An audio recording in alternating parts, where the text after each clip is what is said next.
guys in the dark. This first story is written by Horrorwood Official. The link to their channel is in the description below. Go check them out. My name is Maisie. I have worked in a liquor store that my uncle runs. I have a lot of incidents to share, but one does stand out the most. And it was a busy day. Our shop was full of people, but I could sense that someone was watching me. You know that kind of feeling that you get unconsciously, that you're just being watched. I'm talking about that exact same feeling. I slowly turned my head around to see a bald man looking at me from the corner of the shelves. For a better text, I'm a small woman, 4'5", but that guy was easily above 6 feet tall. So I acted as though I didn't even notice him. But every now and then, I would watch him from the corner of my eye. I was praying to God that this creep just leaves as soon as humanly possible. But he didn't go. He stayed there for almost 10, maybe 15 minutes without moving a single muscle, just staring directly at me. At some point in time, I thought that he was mentally unstable. So after a little while, I decided that I was going to confront him, but he was gone. In the evening, when I was ready to head home, when from the corner of my eye, I heard a vehicle starting its engine, right behind me. Now, it couldn't genuinely bother me, but today was different, as I was on edge from that encounter earlier. So as I looked towards my back, I saw a black minivan following me. After confirming my suspicions that it was really following me or not, I gave a full-on sprint towards another alleyway, but the van still kept on following me.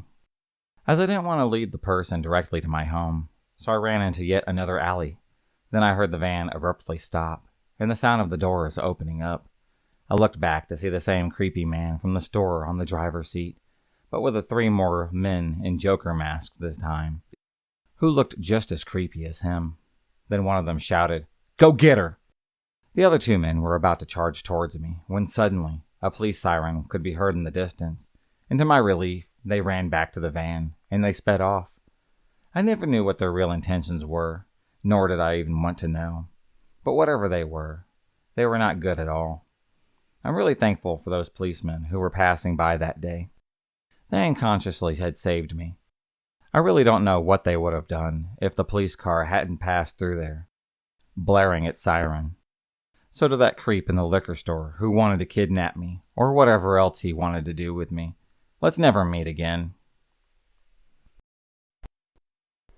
Back in 2007, I went on a date with a guy from Craigslist. I was 17 years old at this time. I put an ad up looking to meet someone. I don't really remember the details. A guy responded who lived really close to me, and so I emailed him back, gave him my number. He was actually one of the only ones who responded without a creepy message. He told me that his name was John, and he was 26 years old. This guy and I spoke for about 2 days before we met, and we met on a Friday night. We texted back and forth, and he asked me if I was single. I told him yes, of course. He asked what kind of food I liked to eat, because he wanted to take me to a restaurant. I asked him a few questions about himself. He told me he still lived with his mother, but had the top floor all to himself, and that he was a part-time model, and that made good money. Judging by his picture, being a model was fairly believable. So on Friday night, John comes to pick me up. He drove a silver 2-door car. I want to say that it was a Ford. He popped me a message to say that he was waiting outside for me. And after checking my hair and makeup just one last time, I said goodbye to my parents, telling them that I was heading out with friends, and then I left. I got into John's car, and the first thing I noticed was that he looked exactly like his photo. The tall, dark, and handsome type of man. He had pale skin with dark hair and dark eyes. He looked a little bit older in person, but he made up for it with a snappy fashion sense. He looked really cool and cute. He was incredibly kind, and his body language and smile totally put me at ease. Yes, it's really stupid to go on a date from Craigslist, but surprisingly, this guy was pretty normal. We chatted for a while as he started driving away from my hometown towards the highway. He wanted to drive us into the city to go to dinner, which wasn't too far away. It was around a 25-minute journey. John started to reveal more details about himself to me on this journey. He told me that he was embarrassed to tell me that he lived with his mother, and that I might think bad of him for not having his own place at his age. John got closer and closer to the highway, and I can't tell you what it was. I won't make it up because I really don't remember, but it wasn't anything remotely creepy. I just felt put off by him. You know, where you're on a date with someone and you're not sure, and then they tell you something that's your biggest turnoff. It was that kind of situation. Again, he didn't say anything too creepy, just pretty off-putting. As we're getting closer and closer to the turnoff, I tell this perfectly nice guy that I'm really sorry. I don't feel like going to dinner anymore. I'm not feeling very well. John's initial reaction was sympathy. What's wrong? Are you okay? Is it my driving? I told him I just didn't feel well. John then kept asking me, what did I say? What did I do? I told him that it's not him. It was me. I wanted to go home because I felt ill. He finally said, okay, let me drive around for a little bit before I take you back. I don't want to end the evening like this. I knew that without him driving me home, I'd have to walk over an hour, maybe more. So I told him that driving for a bit sounded like a fine idea. But instead of him turning around and going back towards mine, he veered off and started heading to the town that I knew that he lived in. I should mention that it was pitch black out, and the town where John lived was surrounded by dense woods. This isn't even worth mentioning if you take the highway and proper turnoffs to get there. But he decided that he wanted to go via the back roads because it's more scenic, despite the fact that I couldn't see a single thing. He had gone from being incredibly talkative to almost completely silent. He kept driving further into the wooded area. A few times I would ask him questions about himself to break the awkward silence. At one point, I put my hand on his knee, affectionately, trying to regain the friendly, flirty banter that we had earlier. He blanked me for the most part, occasionally answering in soft grunts or even nods.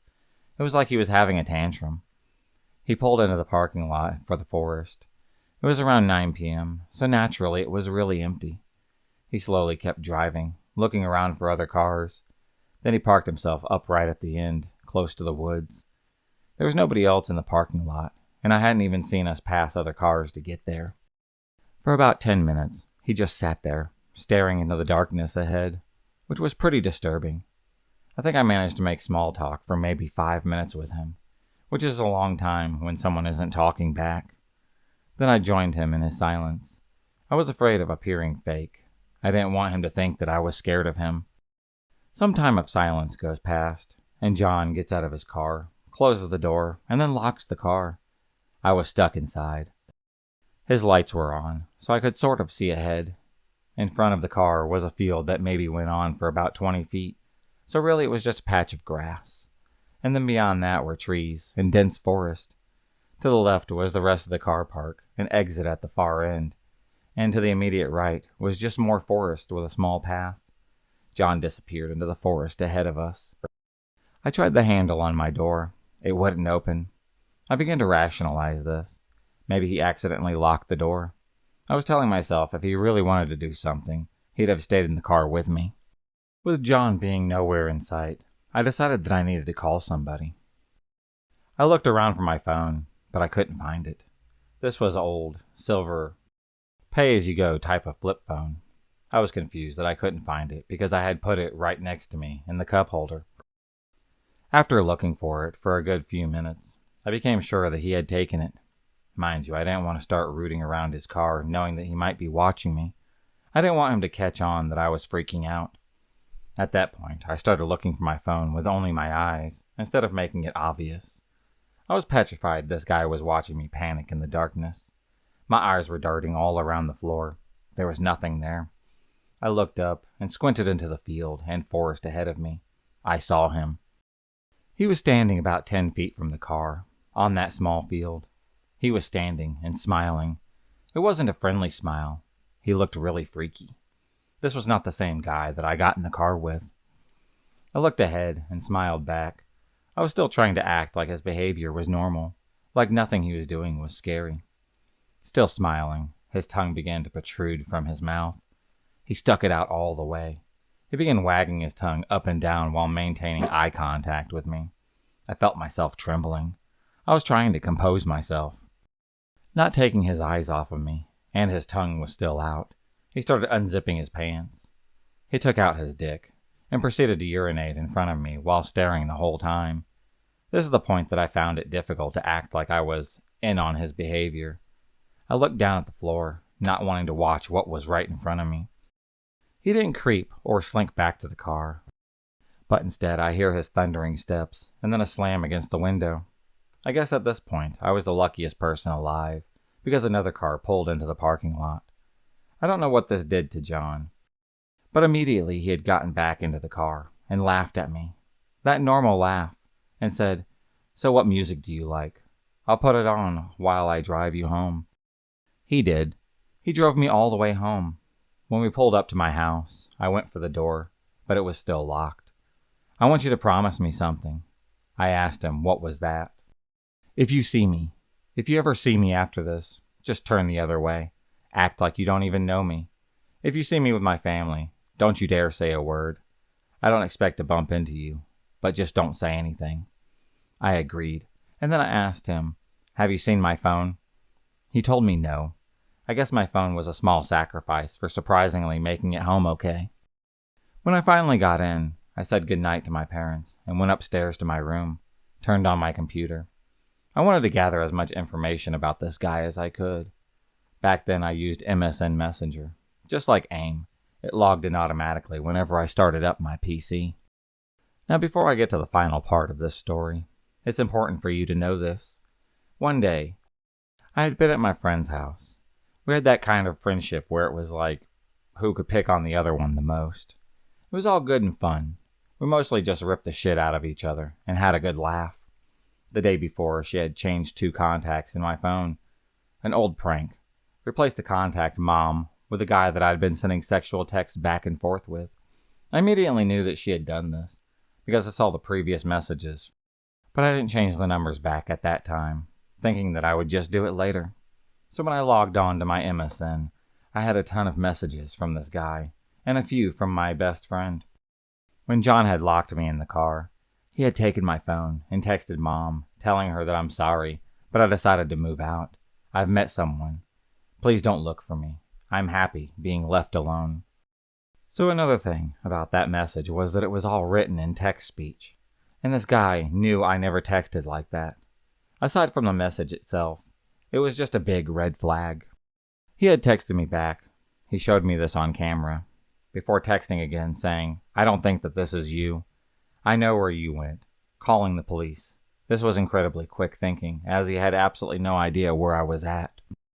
I really do think that that text had saved my life that night, and it explains John's sudden change of behavior. If it wasn't that random car, it definitely was the text message.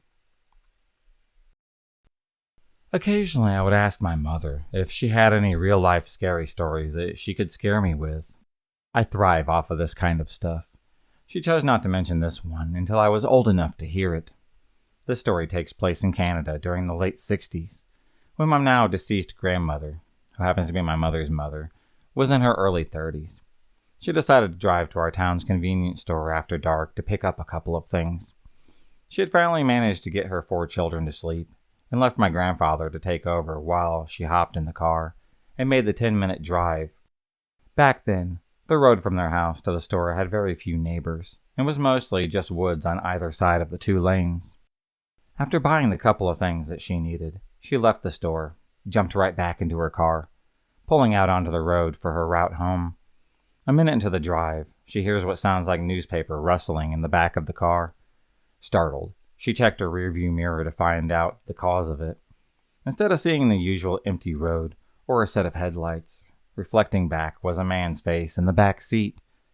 Scared to death, she instantly hit the brakes, hard enough to shock this man, probably even give him whiplash, jumped out of the car, and began screaming loud enough so people near the store could hopefully hear. Having this man's plan foiled, whatever this plan entitled, he took this opportunity to escape the car and run into the woods, out of sight. After getting back to the store and calling the police, my grandmother found a cloth covered in chloroform in the back seat. Just a note, luckily a couple from a house nearby heard my grandmother's screams, helped calm her down, and took her home. My grandmother said that she was unable to speak for hours after that, only able to muster up the necessary details for the police officers, who were the ones who detected that it was chloroform on the cloth, by the way. Poor thing, she didn't drive for 6 months after this incident. The man was never caught, though.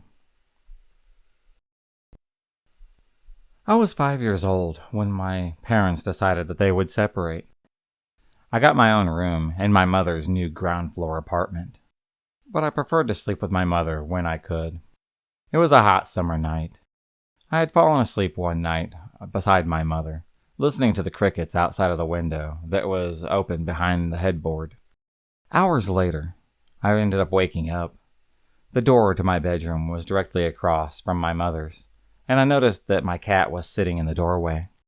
I found this pretty odd, seeing as how the cat never sat in front of any doorway, and my cat usually would sleep with us at night. As I watched, the cat had turned into my bedroom and meowed. I felt odd.